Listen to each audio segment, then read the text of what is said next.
All right, hello, welcome to another episode of Stand Tall. Today is August 3rd, and we have got an interesting one today, namely Cow Cow, or Chow Chow, or Sao Sao. I'm not sure how we say his name, but he's always so precise in his breakdown of Sun Tzu's teachings. So let's go over to the original reading for the third in chapter 8 of Sun Tzu's Art of War, which is all about variation in tactics, aka adaptation.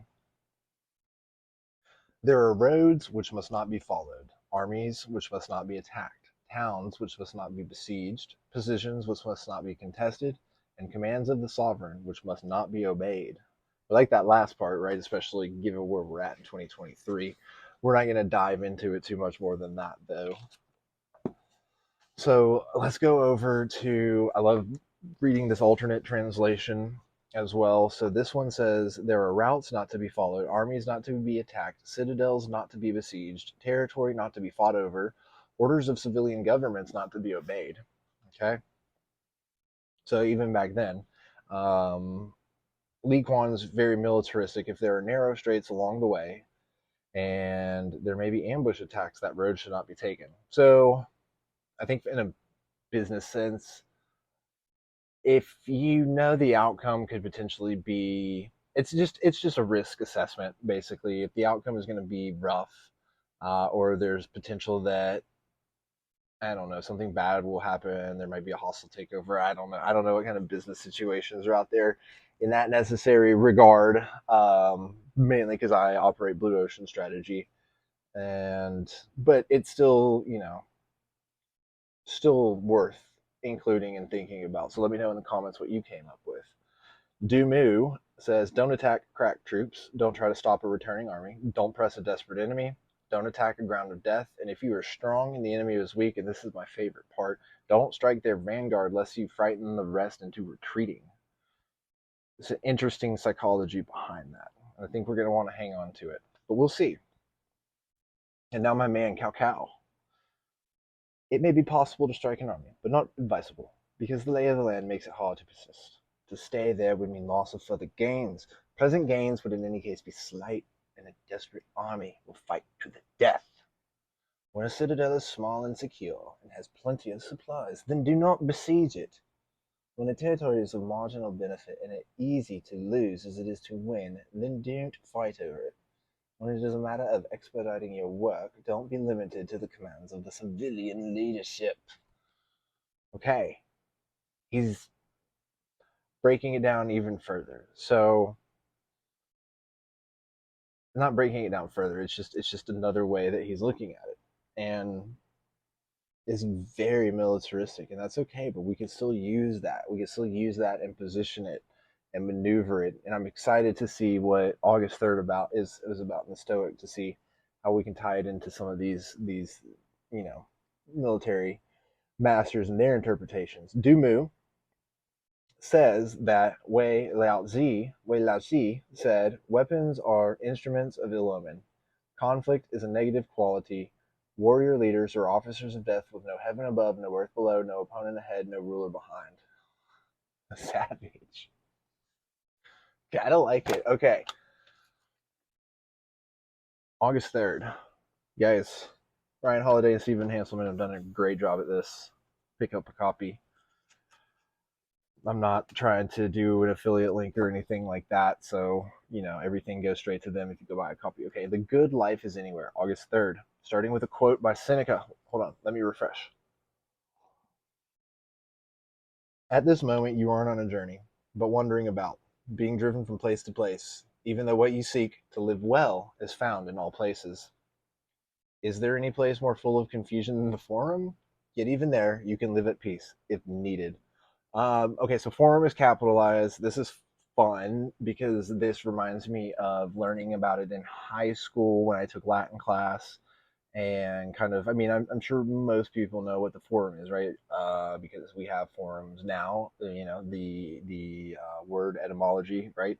So basically, back in the day, it was the town square. And Seneca says that Moral Letters 28.5b through 6a. A well-known writer once complained that after becoming successful, wealthy friends were always inviting him to their beautiful exotic houses. Been in a couple. Come to our home in the south of France. Okay, not this kind. Come to our home in the south of France, they would say, or our Swiss ski chalet is a wonderful place to write. The writer traveled the world, living in luxury, hoping to find inspiration and creativity in these inspiring mansions, yet it rarely happened. There was always the allure of another better house. There were always distraction, always so many things to do, and the writer's block and insecurity that plagues creative types traveled with him wherever he went.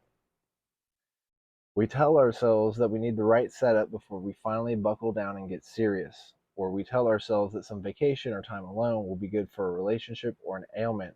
This is self-defeat at its finest.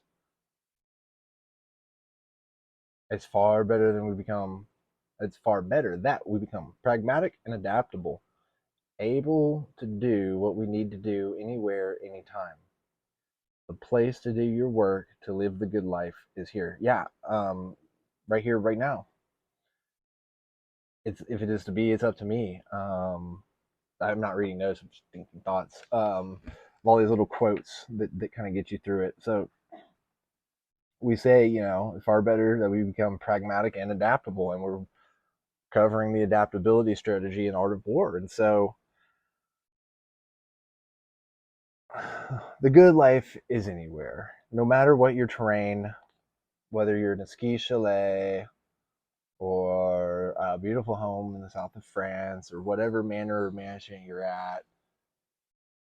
If you're, I don't know, I just looked at Dumu's, and it's, don't attack crack troops.